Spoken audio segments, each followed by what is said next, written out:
오늘의 주요 뉴스입니다. 방역당국은 추석과 한글날 연휴 이후 대규모 확산 사례는 아직 나타나지 않고 있다며 현재는 코로나19 하강 국면이라고 평가했습니다. 하지만 부산 요양병원 집단 감염 등 위험 요소가 여전한 만큼 다음 주까지 상황을 지켜봐야 한다고 설명했습니다. 미국 질병통제예방센터가 최근 미국의 코로나19 신규 확진 증가는 소규모 가족 모임을 통한 전염 가능성이 크다고 밝혔습니다.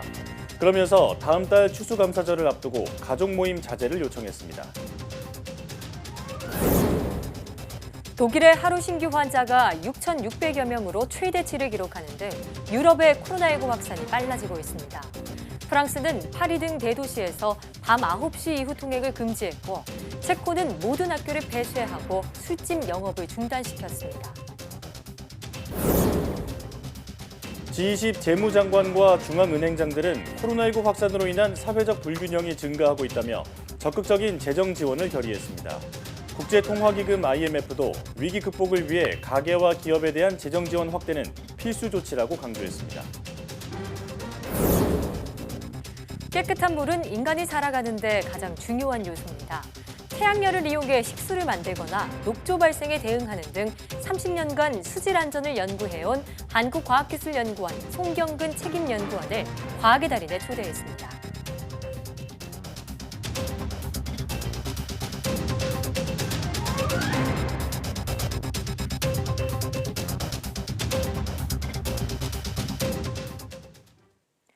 여러분 안녕하십니까? 사이언스 투데이입니다. 정부가 추석이나 한글날 연휴 때 이동량 증가로 인한 대규모 확산 사례는 아직 나타나고 있지 않다며 코로나19 하강 국면이라고 판단했습니다. 손영래 중앙사고수습본부 전략기획반장은 일일 환자 발생 수나 재생산 지수 등이 서서히 떨어지고 있다며 감염이 줄어드는 하강 국면이라고 설명했습니다. 다만 부산 요양병원에서 집단 감염으로 54명이 확진됐고 잠복기를 고려했을 때 2주 안에 감염을 빨리 찾아내느냐 뒤늦게 찾느냐에 따라 지역사회 여파가 달라질 것이라며 다음 주까지 긴장하며 상황을 지켜볼 것이라고 덧붙였습니다. 또 해외 유입 환자는 지역사회 감염의 주요한 요인이 아니기 때문에 전체 총 환자 수보다 국내 발생 환자 수가 어떻게 변하고 있는지를 구별해서 봐달라고 말했습니다. 코로나19 감염이 계속되는 수도권의 요양정신병원 종사자를 대상으로 한 전수진단검사가 다음 주쯤 시작됩니다. 중앙재난안전대책본부는 수도권 요양병원 시설과 정신병원 시설 종사자, 데이케어 센터 이용자 등 16만 1,000명에 대한 전수검사를 늦어도 다음 주에는 시작하도록 지자체에 촉구하고 있다고 밝혔습니다. 이번 전수검사는 검체를 취합한 풀링 기법을 활용해 진행될 예정이라 검체 채취팀 구성 등 지자체 시스템 정비에 시간이 걸리고 있다고 설명했습니다. 기존 검사 대상인 입원 환자에 이어 종사자까지 확대한 것과 관련해서는 잠복 감염 규모를 파악하고 지역 전파를 차단하기 위한 조치라고 전했습니다. 자가격리 중 집으로 지인을 불러 논란이 된 유명 유튜버 사례와 관련해 정부가 자가격리는 감염병 예방법에 따른 법적 조치이기 때문에 이를 위반하면 법령에 따라 처벌받는다고 밝혔습니다. 손영래 중앙사고수습본부 전략기획반장은 백브리핑에서 이같이 말하고 자가격리 개념은 다른 사람들과 접촉 없이 집에 있는 것이기 때문에 외부 인사를 초대해 식사를 하거나 대화하는 것은 당연히 의무 위반 사항이라고 설명했습니다. 이어 해당 유튜버 사례는 지자체가 조사를 통해 파악해야 할 상황이며 자가격리자가 자택을 벗어나는 것과 달리 지인을 집으로 부르면 인지할 수는 없지만 이웃이 신고하는 등 다른 방법으로 적발되면 법적으로 처벌된다고 덧붙였습니다. 무인 결제 시스템과 항균 필름, 코로나19 감염을 줄이기 위해 등장한 도구들입니다. 그런데 시각장애인들에게는 도리어 세상을 단정시키는 또 다른 벽이 되고 있습니다. 그 이유가 뭔지 엄윤주 기자가 찾아가 봤습니다.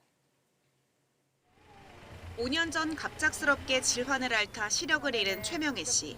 장애인 지원센터 프로그램을 들으러 매주 춘천에서 서울까지 오는데 코로나19 사태 이후 지하철을 타는 게 더 힘들어졌습니다. 엘리베이터 버튼을 덮은 필름 때문입니다. 아, 여기 점자가 있구나. 방역을 위해 요즘에는 엘리베이터마다 이렇게 향균 필름이 붙어 있습니다. 그런데 이 향균 필름은 시각장애인들이 점자를 읽는데 방해물이 되기도 합니다. 손끝으로 촉지를 해야 되는 거기 때문에 그 표면 상태가 좀 거칠거나 그러면 그게 점인지 점자인지 아니면 표면에 어떤 긁힘이 있어 그런 건지 그 헷갈리기 때문에 혼자 식당이나 카페를 가는 것도 망설여집니다. 명부 작성이나 QR코드 확인을 해야 하는데 누군가 도와주지 않으면 글씨를 쓸 수도 휴대전화 인증을 할 수도 없습니다. 혹시 거주하고 계시는 곳 춘천시 후평동. 시각장애인 장길수 씨는 무인 아이스크림 가게를 방문했다가 퍽이나 당황했습니다. 이렇게 어렵다고요. 그러니까 안 하거든요. 바코드 인식부터 카드 결제까지 해야 하는데 음성 안내 기능이 전혀 없었던 겁니다. 집사람이 다 해주는 거 그러니까 난 서 있으면 됐는데 내가 직접 해보니까 그 센스 되는 것도 그렇고 카드 넣은 번호 찾아갖고 넣는 것도 그렇고 그러니까 여기도 말로 녹음한 것이 여기가 있으면은 전국에 등록된 시각장애인은 25만여 명. 확진자 발생과 동선을 안내하는 긴급 재난 문자도 이들에겐 무용지물입니다. 휴대전화 음성 서비스로는 첨부된 링크를 누를 수도 없고 홈페이지에 들어간다 해도 음성 안내 서비스가 제대로 갖춰져 있지 않아서입니다. 그 사람들이 어디 지역에 갔다 왔다 이런 것들이 나오지만 그런 것들이 문자에는 그런 내용이 이렇게 정확하지 않고 홈페이지 들어가서 이렇게 봐야 되는데 그거는 볼 수 없거든요. 방역을 위한 도구들이 장애인들에겐 소외감을 느끼게 하는 벽이 되고 있는 겁니다. 정보사회에 있어서 시각이나 청각장애인, 발달장애인 분들이 어떻게 접근할 것인가, 공공영역만이 아니고 민간 영역에서의 어떤 지원이라든가 일정 규제 제도도 검토가 좀 돼야 된다고 생각합니다. 코로나19가 만든 비대면 시대. 누구나 차별 없이 정보를 이용하고 방역 관리를 받을 수 있도록 민관이 함께 세심한 제도와 장비를 마련해달라고 장애인들은 호소합니다. YTN 엄윤주입니다. 급속한 고령화가 진행되면서 65세 이상 인구는 5년 뒤인 2025년 1,000만 명을 돌파한 뒤 2040년엔 1,666만 명으로 늘어 향후 20년간 2배 이상 증가할 것으로 전망됐습니다. 통계청이 발표한 장래인구 특별추계를 반영한 2017년부터 2040년 인구 전망 자료에 따르면 65세 이상 고령 인구는 2020년 803만 명에서 2030년 1268만 명, 2040년엔 1666만 명이 될 것으로 예측됐습니다. 65세 이상 고령 인구 구성비는 2020년 전체의 16.1%에서 2030년 25.5%, 2040년 34.3%까지 빠르게 증가할 것으로 전망됩니다. 반면 저출산 영향으로 0에서 14세 유소년 인구는 2020년 623만 명에서 2040년엔 489만 명으로 향후 20년간 134만 명이 줄 것으로 예측됐습니다. 생산 연령 인구인 15세에서 64세 사이 인구 100명당 노인과 유소년을 부양하는 비율인 총 부양비가 2020년 39.8명에서 2040년엔 79.7명까지 증가할 것으로 전망됐습니다. 통계청의 장래인구 특별추계를 반영한 2017년부터 2040년 내외국인 인구 전망 자료에 따르면 2020년부터 2040년 기간 동안 유소년 부양비는 15명에서 18명으로 유사한 수준이나 노년 부양비는 고령 인구 증가에 따라 2020년엔 22.4명에서 2040년엔 61.6명으로 크게 증가할 것으로 예측됐습니다. 15세에서 64세 생산 연령 인구는 2020년 3,579만 명에서 2040년엔 2,703만 명으로 876만 명이 줄 것으로 전망됐습니다. 코로나19의 영향으로 비대면 서비스에서 로봇의 역할이 갈수록 커지고 있습니다. 커피포트는 물론이고 두부나 딸기같이 표면이 약한 음식 재료까지 손상 없이 집는 로봇 기술이 개발됐습니다. 이정우 기자입니다. 삼계탕 요리에 로봇이 등장했습니다. 생닭과 밤, 대추를 그릇에 넣고 가스불도 켭니다. 국내 연구진이 개발한 만능 그리퍼 기술이 적용됐습니다. 포도처럼 굴곡이 있는 과일도 훼손 없이 잡을 수 있고 깨지기 쉬운 두부까지 로봇 손으로 옮길 수 있습니다. 물체의 형상이랑 동일하게 변형이 된 상태에서 딱딱하게 굳어지거나 코끼리 코처럼 변형이 되기 때문에 훨씬 더 다양한 물체들을 안정적으로 잡을 수 있다는 장점이 있습니다. 이번에 개발한 만능 그리퍼는 집게형과 흡입형 두 가지. 집게형은 대상 물체처럼 변형되고 강도가 제어됩니다. 두부를 잡을 때는 물체와 닿는 부분이 부드럽고 푹신한 형상으로 변형되고 잡는 강도가 약해집니다. 흡입형 그리퍼는 다양한 형상과 크기의 물체를 효과적으로 들어 올릴 수 있는 게 강점입니다. 코끼리가 물건을 잡을 때 꽃끝 모양이 변하듯 복잡한 표면을 완벽하게 감싸 물체를 떨어지지 않게 합니다. 여러 가지 부품을 또 여러 가지 제품을 여러 가지 식료품들을 다 잡을 수가 있기 때문에 언택트 서비스처럼 다양한 작업들을 해야 되는 또 두루두루 사용해야 되는 로봇들에 굉장히 효과적으로 적용될 수가 있습니다. 연구진은 이 기술로 로봇 시스템 비용도 줄일 수 있어 요즘 같은 비대면 서비스 사회에서 로봇의 활용 범위를 넓히는 역할을 할 것으로 전망했습니다.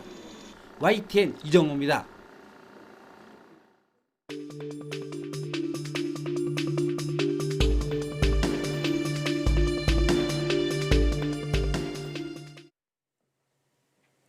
국내 코로나19 신규 확진자가 100명 안팎을 오르내리면서 거리두기 1단계 완화에 대한 의견이 분분합니다. 네, 코로나19 브리핑 고려대학교 약학대학 김정기 교수와 자세한 이야기 나눠보겠습니다. 전화로 연결되어 있습니다. 교수님 나와 계십니까? 네, 안녕하세요. 네. 자, 신규 확진자가 100명대를 오르내리고 있고요. 또 감염 경로를 알 수 없는 환자 비율도 18%가 넘습니다. 거리두기 1단계 완화가 성급하다는 지적도 있는데요. 교수님께서는 어떻게 평가하고 계시는지요? 일단 보건당국에서 제시했던 기존의 사회적 거리두기 3단계에서 현재 상황은 한 50에서 100명 정도의 신규 확진자 규모를 보이고 있거든요. 예. 그러니까 보건당국의 기준에 의하면 1단계로의 완화 기준에는 해당하지 않죠. 공교롭게 1단계로 완화한 이후 확진자가 다시 증가하는 경향성을 보이고 있거든요. 네. 그래서 질문하신 1단계로의 완화가 성급했냐는 부분은 완화 시점에서는 물론 1단계로의 완화 기준에는 못 미쳤지만 정부 입장에서는 방역뿐만 아니라 사회 경제적인 측면도 함께 고려를 했어야 했기 때문에 네. 어쩔 수 없는 선택이었다라고 보고는 있습니다. 그리고 저도 사회경제적인 부분도 방역과 함께 고려를 해야 된다라고 생각을 하고 있는데 네. 그럼에도 불구하고 한꺼번에 다방면에서 지나치게 큰 폭으로 완화 조치를 시행하지 않았나라는 생각을 가지고 있고요. 더불어서 예전부터 제기되어 온 얘기지만 지금의 3단계는 너무 넓다. 그래서 세분화할 필요가 있다라고 생각을 하고 있습니다. 예.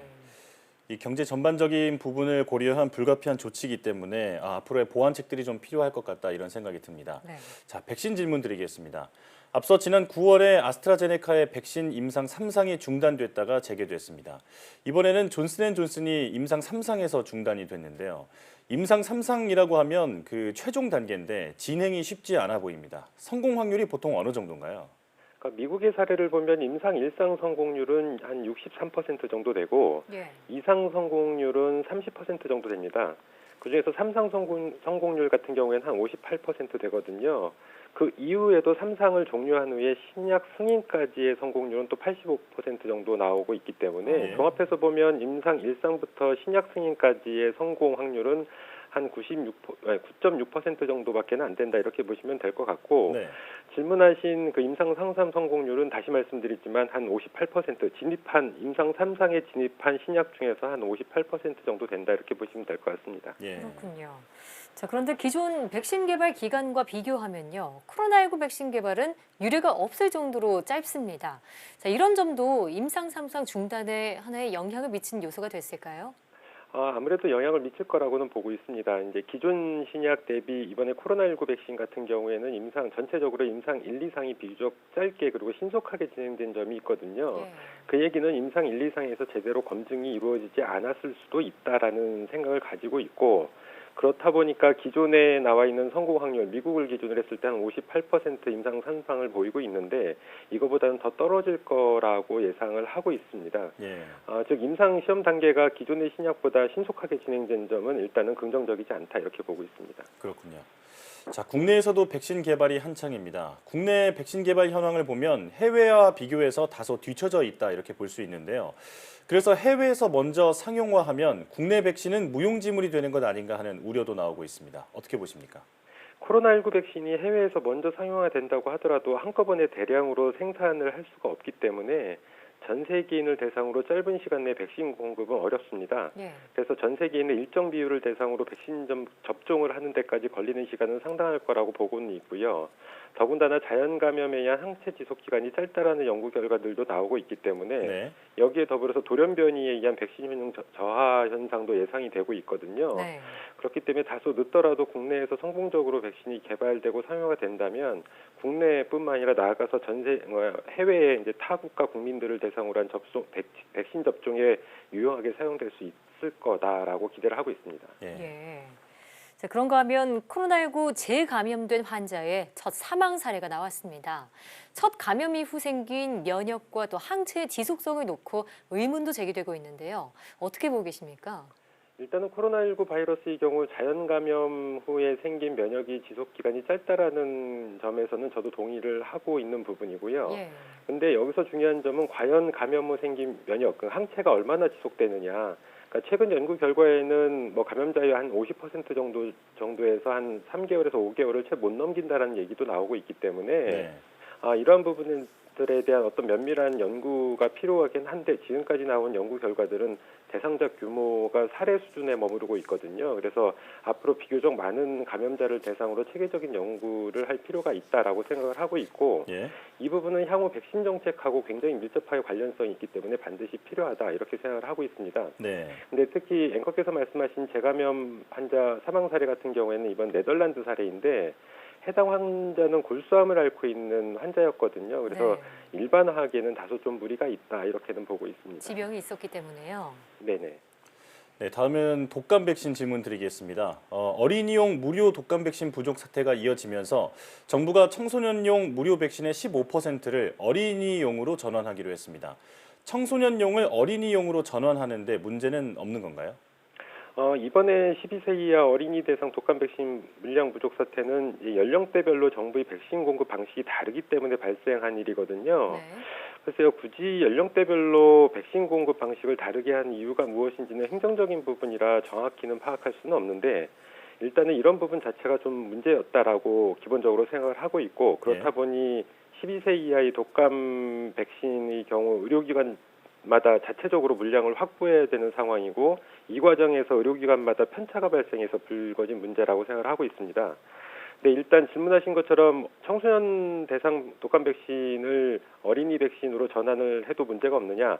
근본적으로는 문제는 없어 보입니다. 근데 다만 지난번에 콜드체인 문제 때문에 불거졌던 그 해당 물량이 또 공교롭게 청소년 대상 독감 백신이었거든요. 그렇다 보니까 이제 청소년을 대상으로 한 독감 백신 일정이 다소 지연될 가능성은 있다 이렇게는 보고 있는데 이 필요성 부분에 있어서 청소년보다는 어린이들이 더 필요한 상황은 맞습니다. 그렇기 때문에 청소년 대상 물량의 일정 부분을 어쨌든 지금 현재 부족 상황이 있는 어린이 대상 독감 백신으로 전환을 할 필요는 있다라고 보고는 있습니다.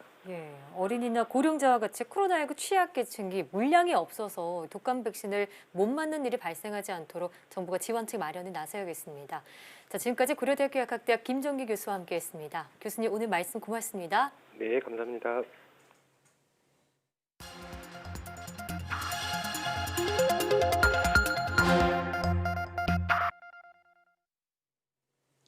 다양한 분야의 과학 이슈를 과학 기자의 시각으로 집중 분석하는 사이언스 취재파의 시간입니다. 네, 스튜디오에 최소라 기자 나와 있습니다. 어서 오세요. 안녕하세요. 네, 오늘 어떤 이야기 준비하셨나요? 네, 미국 백악관이 코로나19 종식을 위해서 집단 면역을 고려하는 것으로 알려졌습니다. 최근 백악관 회의에서 집단 면역을 옹호하는 과학자들의 선언문이 인용됐다는 외신 보도가 전해진 겁니다. 앞서 스웨덴에서는 실패했다는 평가를 받았던 집단 면역이 미국 대선을 앞두고 다시 고개를 드는 건데 이를 둘러싼 논란 짚어보겠습니다. 네, 얼마 전 WHO 사무총장이 비윤리적이라고 지적을 했던 그 문제군요. 거거든요. 네. 자, 그런데 트럼프 행정부가 집단 면역을 옹호하는 모양새를 취한 게 이번이 처음은 아니잖아요. 네, 그렇습니다. 트럼프 미 대통령은요, 지난달 ABC 뉴스와의 인터뷰에서도요, 코로나19가 자연스럽게 종식될 것이다라면서 집단 면역이 가능하다는 취지의 발언을 하기도 했고요. 또 이달 초에는 심지어 집단 면역 옹호 선언문을 작성한 전문가들을 백악관으로 불려들여서 브리핑을 하도록 하기도 했습니다. 네. 특히 트럼프 대통령의 최측근으로 알려진 이 의학 고문이요, 지난 9월에 집단 면역을 지지하지 않는다고 밝힌 바가 있었는데 현재는 집단 면역의 필요성을 앞장서서 주창한다고 알려지는 등 이런 상반된 행보를 걷고 있습니다. 네. 의학 고문의 과거 발언 직접 들어보시겠습니다. The description of immunity coming when people get an infection is not something I'm inventing. But that has never been a policy that I have advocated. There has never been a policy recommendation to pursue that to the president, and that is not the president's policy. 네, 이런 과거 발언을 현재 뒤집는 듯한 이런 행보를 보이는 데 대해서는 미국 언론이 트럼프가 재선을 염두에 둔 것이라고 분석을 하고 있습니다. 네. 트럼프가 재선을 위해서 대선 전에 이 백신 개발을 밀어붙였었는데요. 백신 개발 가능성이 이제 작아지니까 이제는 집단 면역으로 반전을 꾀해보려고 한다는 겁니다. 예. 그런데도 이 보수 진영이나 경제 활성화를 지지하는 이들 사이에서는 집단 면역이 일부 지지를 받으면서 공론화가 되고 있는 모양새입니다. 예. 자, 그러니까 이번 집단 면역 제안이 이 대선을 앞둔 트럼프 행정부의 어떻게 보면 정치적인 행동일 수도 있다 이런 얘기인데요. 자, 일단 트럼프와 선언문 작성자들의 주장, 일리는 있는 건가요? 네, 백악관 회의에서 인용됐다는 이 선언문이요. 그레이트 베링턴 선언문인데요. 함께 보시겠습니다. 네. 이 선언문의 주요 작성자가요. 미 하버드 의대 교수와 또 영국 옥스포드대 면역학 교수, 또 미국 스탠퍼드 의대 교수를 저명한 교수들인데요.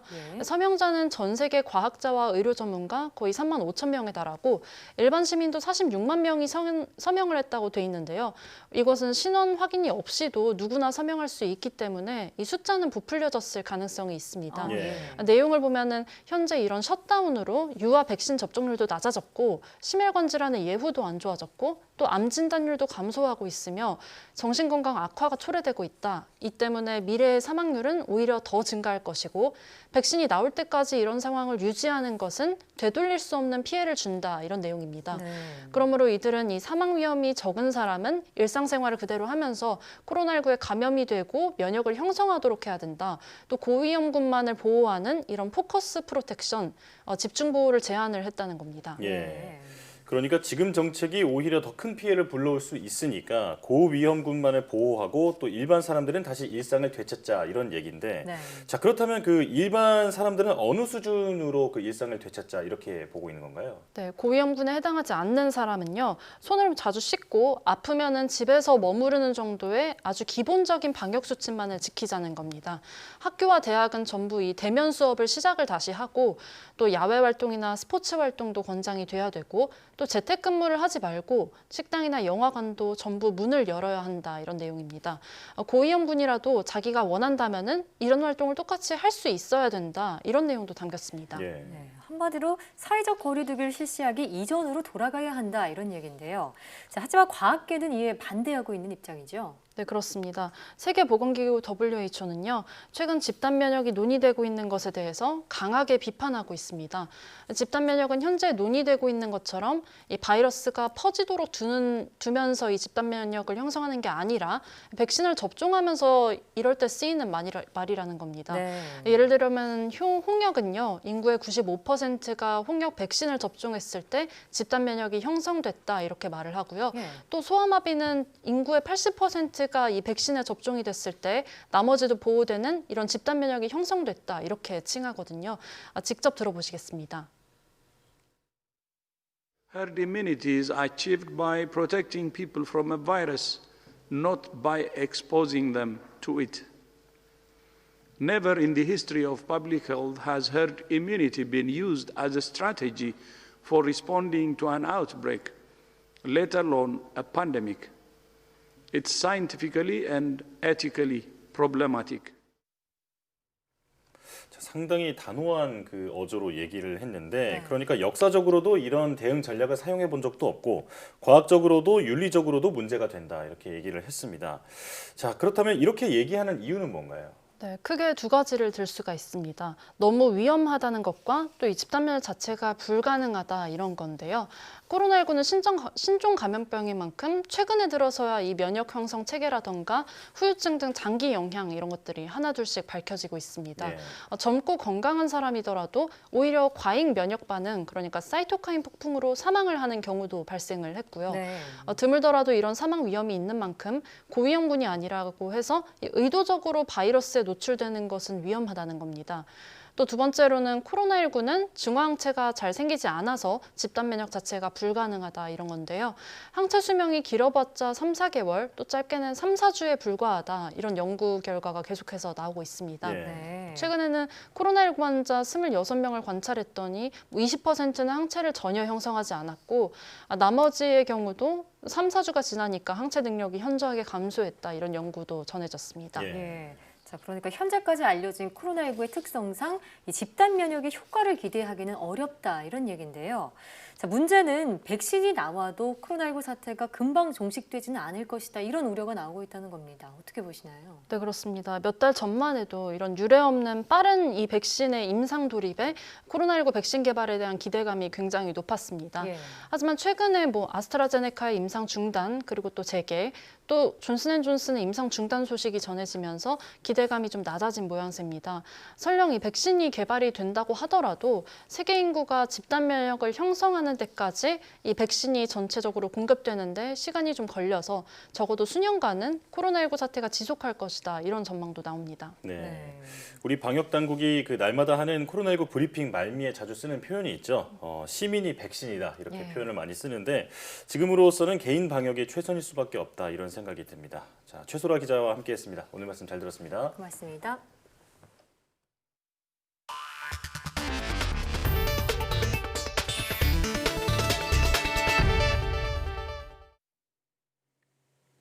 G20 주요 20개국 금융 지도자들이 글로벌 경제 회복을 위해 코로나 바이러스의 세계적 대유행을 꼭 통제해야 한다고 촉구했습니다. 로이터 통신에 따르면 G20 재무장관과 중앙은행장들은 현지 시각 14일 사우디아라비아가 화상으로 주최한 회의의 공동선언문을 통해 이같이 밝히며 금융 안정 등을 위해 필요한 어떤 조치도 하기로 다짐했습니다. 또 코로나19 위기가 여성과 젊은 층 등 전 세계 사회적 취약계층에 불균형적으로 가하고 있는 충격에 계속 대처하겠다고 말했습니다. 이들은 저소득 국가에 대한 계속되는 유동성 압력을 감안해 공식적이고 쌍무적인 채무 지급의 동결을 6개월간 연장하기로 합의했습니다. 크리스탈리나 게오르기에바 국제통화기금 IMF 총재는 세계 각국에 코로나19 대응을 위한 재정 지출을 멈추지 말라고 호소했습니다.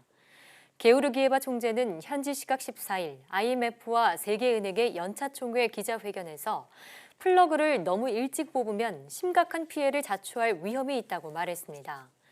또 지속적인 경제 회복은 전염병의 세계적 대유행을 꺾는 경우에만 가능하다며 필수적인 보건 조치를 강화하고 가계와 기업에 대한 재정과 통화 지원을 늘리는 일이 반드시 필요하다고 강조했습니다. 그러면서 경제와 재정 안정성 확보를 위해서는 일정 기간 신용 보증이나 임금 보조와 같은 생명줄이 대단히 중요할 것 같다고 지적했습니다. 미국에서 코로나19 재확산 속도가 빨라지는 가운데 가정에서 이루어지는 소규모 모임이 감염 확산의 주범으로 떠오르고 있습니다. 미 보건당국은 다음 달 추수감사절을 앞두고 가족 모임을 자제해 줄 것을 당부하고 있습니다. 보도에 이교준 기자입니다. 위스콘신주 동부 밀워키에 임시 야전 병원이 문을 열었습니다. 위스콘신주의 입원 환자가 1,000명을 넘어서며 중환자실 등 병상 부족이 심각합니다. The number of people hospitalized with COVID-19 is at an all-time high. And not only that number is also growing. 미 전역의 입원 환자는 현지 시각 13일 기준 3만 6천여 명으로 지난 8월 말 이후 최고치입니다. 신규 확진자는 최근 일주일간 하루 평균 5만 명 이상 늘 정도로 가파른 증가세입니다. 한 달 전보다 50% 가까이 증가한 것입니다. 세계보건기구도 이 같은 감염 재확산 속도를 예의주시하고 있습니다. We're now seeing an increase in the number of reported cases of COVID-19, especially in Europe and the Americas. Each of the last 4 days has been the highest number of cases reported so far. 미국 질병통제예방센터는 최근 급속한 재확산의 원인으로 가정 내 소모임을 지목했습니다. 로버트 레드필드 질병통제예방센터 국장은 최근 점차 증가하는 위협은 사실 소규모 가정 모임을 통한 전염이라고 경고했습니다. 코로나19 상황이 심상치 않은 가운데 미국 최대 명절인 추수감사절이 다가오면서 미 보건당국이 바짝 긴장하고 있습니다. 미국 보건 전문가들은 가정에서 지속적인 경각심을 갖는 것이 중요하다며 추수감사절 때 화상 모임을 권고하고 있습니다. YTN 이교준입니다. 유럽 각국에서는 신규 확진자가 연일 최고치를 갈아치우고 있는 가운데 통제불능 상태로 이어지지 않을까 우려하고 있습니다. 급기야 프랑스는 오는 17일부터 4주 동안 오후 9시부터 다음날 아침 6시까지 통행을 금지하는 등 다시 비상사태를 선포했습니다. 박철원 기자입니다. 프랑스의 코로나19 누적 확진자는 75만 6천여 명. 이 가운데 63%에 달하는 47만 8천여 명이 여름 휴가철이 끝난 8월 31일 이후 발생했습니다. 코로나19 재확산세가 심각하다는 반증입니다. 상황이 이렇자 프랑스 정부는 오는 17일부터 4주 동안 오후 9시부터 다음 날 오전 6시까지 야간 통행을 금지하기로 했습니다. Et donc la décision que nous avons prise, c'est en effet un couvre-feu. Un couvre-feu qui va s'appliquer à la région Île-de-France, où le virus circule très activement. 합당한 이유 없이 통금을 지키지 않으면 벌금 135유로, 우리 돈으로 약 18만 원을 내야 합니다. 마크롱 대통령은 늦은 시간에 식당을 찾거나 다른 사람의 집에 방문하는 것을 자제해달라고 당부하기도 했습니다. 지난 6월 코로나19 종식을 축하하는 대규모 축하 파티를 열었던 체코도 모든 학교를 닫으며 7개월 전으로 돌아갔습니다. Co udělala ta doba od toho, já nevím, půlky března do června s dětma, tak samozřejmě tam je trošku ztráta návyků pracovních a motivace u některých dětí.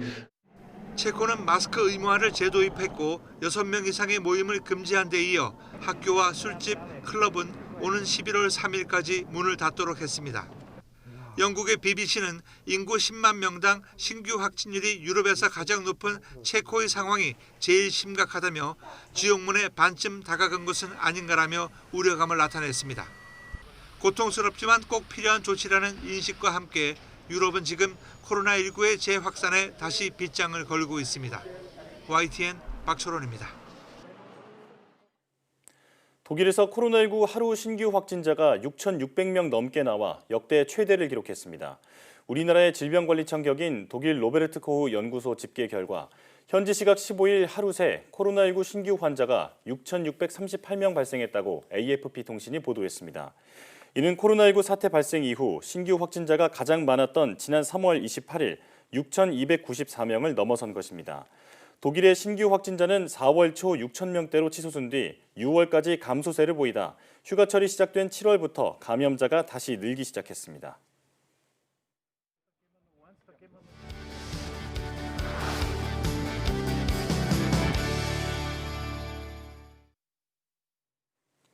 깨끗한 물은 인간이 살아가는 데 가장 중요한 요소죠.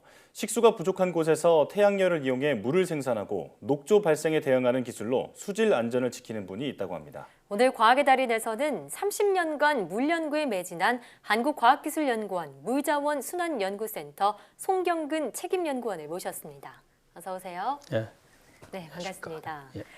박사님께서는 깨끗한 물을 더 효율적으로 생산할 수 있는 기술을 개발하셨다고 들었는데요. 어떤 기술인지 궁금합니다. 들려주시죠. 태양열 막증류 기술입니다. 예. 태양에너지인 태양열을 이용해서 물을 깨끗하게 만드는 시스템인데요. 고립 지역이나 섬 지역에서는 사용할 수 있는 수자원이 없는 경우가 많이 있고요. 또 전력 시설들이 갖추어져 있지 않기 때문에 물을 만드는 데 필요한 에너지를 얻기 어려운 경우가 많이 있습니다. 반면에 바닷물은 풍부하죠. 그래서 이런 바닷물을 태양열을 통해서 먹을 수 있는 담수로 바꾸는 기술입니다. 네. 바닷물을요. 네. 자, 친환경적이고 또 무한한 동력인 그 태양열을 이용해서 바닷물을 안전한 식수로 바꿀 수 있다 이런 말씀인데, 자 어떤 원리로 이런 게 가능한 건가요? 네, 그 일종의 증류로 보시면 됩니다. 바닷물을 증류하기 위해서는 바닷물을 끓여서 수증기를 발생시키고 이 수증기를 응축시켜서 네. 담수를 만듭니다. 예. 저희가 개발한 태양열 막증류 기술은 바닷물을 끓이는 역할을 태양열 흡수체가 대신하는 겁니다. 네. 태양열 흡수체는 말 그대로 태양열을 흡수하여 바닷물을 데우는 데 쓰이는 기술이고요. 네. 얼마나 효율적으로 태양열을 흡수해서 열로 전환하느냐가 중요한 것이죠. 예. 이번에 개발한 막증류 기술에서는 기존에 사용되는 흡수체 대신에 새로운 소재를 적용해서 흡수 효율을 2배 이상으로 높였습니다. 네. 증류의 방법인데 그러니까 이제 물을 끓여서 담수로 만드는 기술이다 이렇게 네네. 설명을 해주신 거잖아요. 태양열 흡수체의 흡수 효율을 2배 이상 높이는 기술을 설명을 해주셨습니다. 네. 자 그렇다면 이제 바닷물을 끓였으니까 담수로 만들어야 하잖아요. 네. 여긴 또 어떤 기술이 있었나요? 예, 그것은 막증류 모듈을 이용하는 건데요. 막증류 모듈은 2개의 채널로 이루어져 있습니다. 한쪽에는 태양열 흡수체를 통해서 데워진 바닷물을 따뜻한 바닷물을 순환시키는 채널이고요. 예. 다른 한쪽은 차가운 물이 지나가는 채널이 있는데 이 사이에 멤브레인이 있습니다. 멤브레인이요? 예. 이 멤브레인은 종이처럼 얇은 때 기체 상태의 아주 미세한 수증기만 통과할 수 있습니다. 예. 따뜻한 채널에 데워진 바닷물에서는 수증기가 발생을 하고요. 예. 그에 따라 증기압이 높아지게 되는데 이렇게 높아진 증기압에 의해서 수증기가 멤브레인을 투과하게 되고 투과한 수증기는 차가운 채널에서 다시 응축돼서 담수가 만들어집니다. 예. 또한 이 멤브레인이 염분과 함께 오염 물질도 막아줘서 깨끗한 식수를 공급할 수가 있습니다. 네, 설명을 듣다 보니 신기하네요. 그러니까 네. 따뜻한 바닷물에 있는 채널과 차가운 물에 있는 이 채널 사이에 있는 멤브레인이 네. 하나의 필터 역할을 한다 이런 얘기인데요. 네, 맞습니다. 멤브레인 일단 이름부터 좀 생소하거든요. 네, 네. 오늘 직접 가지고 나오셨다고요? 예, 가지고 잠깐 소개해 주실까요? 예.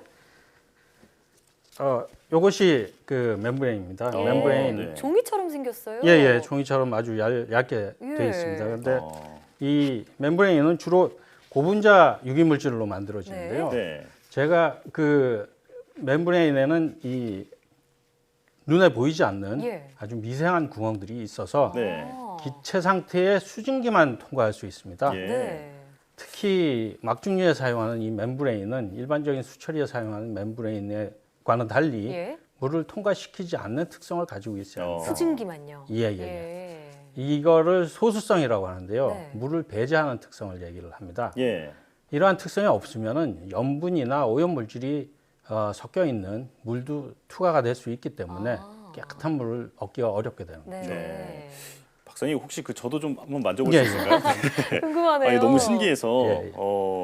제가 어떤 만져보니까 느낌인가요? 네.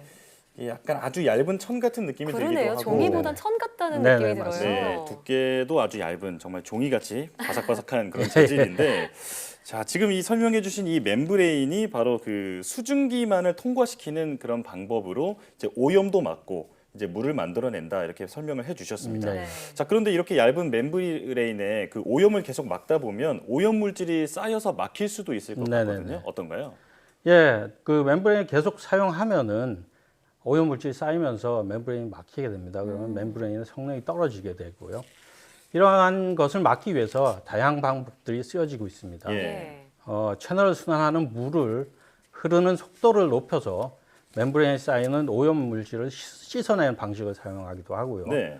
전처리를 통해서 멤브레인에 쌓이는 오염 물질 자체를 줄이는 방법을 사용하기도 합니다. 네. 또 그 주기적으로 약품들을 이용해서 멤브레인에 쌓여 있는 오염 물질을 제거해 주는 방법을 사용하기도 하고요. 이렇게 해서 이제 멤브레인 오염에 대처를 하고 있습니다. 그렇군요. 네. 자, 이렇게 바닷물을 담수로 바꾸는 이 태양열 막 증류 기술에 대한 자세한 설명을 들어봤는데요. 박사님께서는 또 우리 주변에 흐르는 하천에 대한 연구도 지속적으로 해오셨다고요? 네. 뭐 인근에 있는 하천에 한 번씩 가서 채수를 하고 있고요. 네. 하천에 존재하는 미량 오염 물질들을 살펴보고 있습니다. 최근에는 기기 분석 기술이 굉장히 발전을 해서 예. 극미량의 농도까지도 검출이 가능해졌거든요. 네. 그래서 환경에 존재하는 새로운 미량 오염 물질들이 확인이 되고 있습니다. 어떤 것들이 있었나요? 이렇게 잔류성 있는 미량 오염 물질들은 예. 그 하천이나 하수처리장 유해수 등에서 검출되는데요. 주로 그 비스페놀 A 같은 예. 환경 호르몬 물질이나 예. 아니면은 뭐 일반적으로 사용하는 그 진통제, 해열제, 고혈압약, 이런 다양한 종류의 의약 물질들이 검출이 되고 있습니다. 예. 의약 물질 그 한 30여 종 되는 그 네. 물질들이 하수 처리장이나 하천으로 흘러 들어가고 있다. 이런 말씀을 해 주셨는데 네. 자, 이런 의약 물질이 체내에 들어왔을 때는 어떤 영향을 주나요? 대표적인 게 이제 환경 호르몬 물질이라고 불리는 내분비계 교란 물질에 의한 영향으로 볼 수 있습니다. 네. 여성 호르몬을 비롯한 스테로이드계 호르몬 물질인 경우에는 생식계통에 영향을 주게 돼서요. 네. 물고기나 개구리의 암수가 뒤바뀌거나 정자수가 감소하고 생식 능력이 떨어지는 영향이 보고되고 있고요. 네. 또 최근에는 항생제뿐만 아니라 항생제 내성균과 항생제 내성 유전자까지 하수처리장과 하천에서 검출되고 있습니다. 네. 물론 이 의약 물질들 경우에는 독성 실험을 다 통과한 물질이고 환경에서는 매우 낮은 농도로 존재하기 때문에 네. 당장 영향을 미치는 건 아닙니다. 하지만 낮은 농도라고 하더라도 장기적으로 만성적으로 노출되는 경우에는 영향을 미칠 수 있는 가능성이 높다고 할 수 있습니다. 네, 그럴 것 같습니다. 그러니까 하천으로 흘러들어간 항생제와 같은 이런 의약 물질들이 네. 지금 당장은 미량 검출되는 것 같지만 오랜 기간 노출될 경우 생태계에는 큰 위협이 될 수도 있다 이런 얘기인데요. 네네. 자, 그런데 우리나라에는 이런 의약 물질에 대한 어떤 기준들은 없는 건가요? 예, 아직 우리나라에는 이 의약 물질에 대한 환경 규제는 없습니다.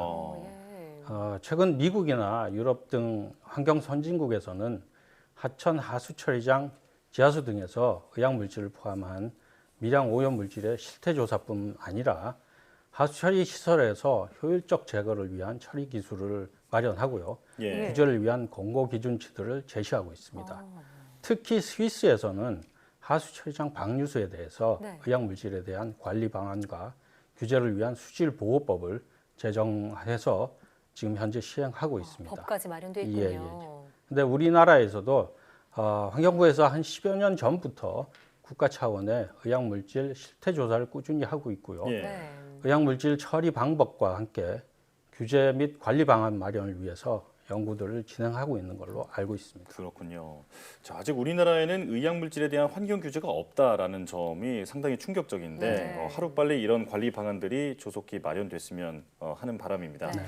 자, 그런데 그 박사님께서 물 연구를 시작하신 지 30년이 됐다고 네, 들었거든요. 물 연구를 하시게 된 계기가 궁금합니다. 제가 키스트에 처음 들어왔을 때는 88년 올림픽이 끝나고 나서 예. 사회적으로 이제 환경 오염에 대한 인식이 올라가면서 네. 하수 처리 시설에 대한 투자가 활성화되기 시작을 했습니다. 네. 그 전까지는 이제 하수 속에 있는 유기물 제거에 주로 관심을 두고 있었고 예. 하수 처리 시설들도 거기에 맞춰져 있었죠. 그런데 질소인에 의한 하천의 녹조 문제가 발생하고 예. 또 물고기들이 폐사하는 사고들이 일어나면서 하천 속의 질소와 인을 규제해야 한다는 목소리가 나오기 시작했습니다. 예. 그때 저희가 이제 개발한 기술이 하수의 질소와 인을 처리하는 키디아 공정입니다. 예. 일반적으로 하수 처리에 있어서 유기물 제거를 하기 위해서는 하수에 산소를 공급하고 미생물이 산소를 이용해서 유기물을 분해하는 방법을 사용합니다. 그러나 네. 질소인을 처리하기 위해서는 다소 다른 방식이 필요합니다. 예. 쉽게 말해서 산소가 있는 조건과 없는 조건을 교대로 만들어줘야 질소와 인을 처리할 수 있는데요. 네. 기존에는 여러 공간에서 산소가 있는 조건과 없는 조건을 나눠서 처리했다면 키디아 공정은 한 공간 안에서 시간에 따라서 산소를 공급해줬다 끊어주는 시스템을 적용했습니다. 네. 이러면 이제 비용과 부지 문제를 해소할 수 있는 장점이 있는데요. 예. 현재 키디아 공정은 기업에 이전이 돼서 한 40여 군데 공대 하수처리장에 적용이 되고 있습니다. 네. 자, 녹조를 발생시키는 질소와 인을 효율적으로 제거하는 키디아 공정에 대해 말씀해 네. 주셨고요. 또 최근에 효율적으로 또 녹조를 처리하는 기술을 하나 개발하셨다고 들었는데 네. 짧게 소개해 주시죠. 예, 분말 활성탄입니다. 예. 녹조 현상은 이제 일사량이 발생하면은 많아지는 일사량이 많아지면서 이제 그 수온이 높아지는 여름철에 네. 남조를 비롯한 식물성 플랑크톤이 급격하게 증식하는 현상인데요. 예. 최근 기후 변화로 인해서 이상고온과 강수량 감소 등으로 상송을 비롯해서 하천이나 호수에 더욱 빈번하게 발생하고 있습니다. 예. 이런 녹조가 발생했을 때는 일부 남조류는 그 냄새 물질이나 독성 물질을 분비합니다. 예. 이런 물질은 물속에서 극히 낮은 농도로 있을 때에도 곰팡이 냄새 등을 발생시키고요. 예. 이런 냄새를 만드는 물질과 독소 물질들은 정수 과정에서 쉽게 제거되지 않습니다. 일반적인 정수 과정에서는. 그래서 고도 정수 시설 같은 추가적인 시설이 필수적이고요. 예. 대규모 정수장 같은 경우는 이런 고도 정수 시설이 갖추어져 있어서 문제가 되지 않지만 예. 소규모 재래식 정수장에서는 문제가 될 수가 있습니다. 네. 그렇겠네요. 이런 재래식 정수장에서도 녹조가 발생하면 분말 활성탄을 투입을 해서 녹조 유발하는 물질들을 제거를 하고 있긴 하지만 이 물질에 대한 흡착 속도가 느려서 처리 효율이 좀 떨어지는 문제가 있습니다. 그래서 저희가 기존의 분말 활성탄을 분쇄해서 입자를 작게 하는 방법으로 흡착 속도를 높이는 그런 기술을 개발했습니다. 예, 녹조를 제거하고 또 예방하는 그 키디아 공정을 비롯해서 여러 가지 기술을 설명해 주셨는데 네네. 이런 뭐 담수화뿐만 아니라 이미 있는 담수 수자원까지도 지키는 데 공헌하고 계시다는 점을 알 수 있었습니다. 네. 자, 그렇다면 마지막 질문인데요. 이제 앞으로 연구원님의 계획이 궁금합니다. 예. 뭐 과학자들에게 있어서 가장 뿌듯한 때는 개발된 기술이 이제 실제 적용되는 걸 보는 거고요. 네. 예. 뭐 그동안 여러 가지 기술들을 개발해 왔고 그 중에 이제 실제 적용된 기술들도 여러 개 있습니다. 앞으로도 실제 적용되는 기술들을 꾸준하게 개발하는 일들을 꾸준히 할 예정이고요. 예. 또 최근에는 이제 4차 산업혁명과 관련해서 그 첨단 기술인 3D 프린터 기술에 좀 관심을 가지고 있습니다. 예. 그래서 이런 3D 프린터 기술을 수처리에 접목해서 더욱 효율적으로 처리할 수 있는 새로운 기술들을 개발하고자 합니다. 네, 오늘 여러 가지 기술의 발전으로 식수 부족 문제부터 수질 오염까지 대응할 수 있는 이 박사님의 기술들 설명을 들어봤는데 우리나라는 물 부족을 잘 느끼지는 못하지만 물 스트레스 지수가 높은 나라에 속한다고 알고 있습니다. 이런 기술의 발전만큼이나 물 자원을 아끼려는 시민의식이 뒷받침돼야겠다는 생각이 드네요. 네, 오늘은 한국과학기술연구원 송경근 책임연구원과 함께했습니다. 오늘 나와주셔서 고맙습니다. 네.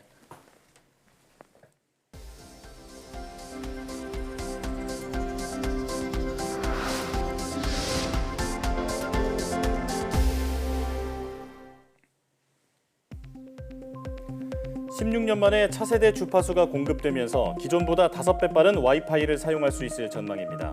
과학기술정보통신부는 6GHz 대역을 광대역 비면허 통신용 주파수로 공급한다고 밝혔습니다.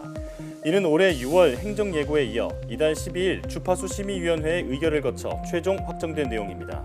이번에 추가로 공급하는 6GHz 대역 주파수의 속도는 2.1GBps로 기존 와이파이보다 약 5배 빠릅니다. 지나친 무관심이 치매의 징후일 수 있다는 연구 결과가 나왔습니다. 미국 UCSF 연구팀은 노인 2천여 명을 대상으로 9년에 걸쳐 연구를 진행한 결과 이같이 나타났다고 밝혔습니다. 무관심의 정도를 경미, 보통, 심각으로 구분해 연구한 결과 무관심이 가장 심한 그룹은 경미한 그룹보다 치매 위험이 80% 높은 것으로 분석됐습니다. 연구팀은 전체적인 결과는 무관심이 치매로 이행되는 과정에 아주 초기 단계에서 나타나는 징후일 수 있다고 설명했습니다. 국내 연구진이 대장암의 악성화를 조절하는 핵심 단백질을 찾아냈습니다. 한국생명공학연구원 김남순 박사팀은 대장암 세포에 쌓인 콜레스테롤이 콜레스테롤 합성 효소를 분해하면서 암 전이 경로가 활성화한다는 사실을 밝혀냈습니다. 연구팀은 콜레스테롤 합성 효소가 분해돼 감소하면 암 줄기세포가 만들어지고 종양세포 노화가 억제되면서 암의 악성화가 가속된다고 설명했습니다. 또 콜레스테롤 합성 효소를 표적으로 물질을 개발하면 대장암 전이 억제에 도움이 될 것이라고 덧붙였습니다. 국립광주과학관은 과학과 문화예술을 접목한 천체투영관 돔 콘서트를 오는 24일 2차례에 걸쳐 개최한다고 밝혔습니다. 이번 콘서트에서는 파페라팀 빅맨싱어즈와 현대 천문학의 현장을 돌아보는 코스모스 오디세이 영상이 상영됩니다. 공연은 무료로 진행하며 안전 방역 수칙 차원에서 회당 48명으로 인원을 제한했다고 설명했습니다.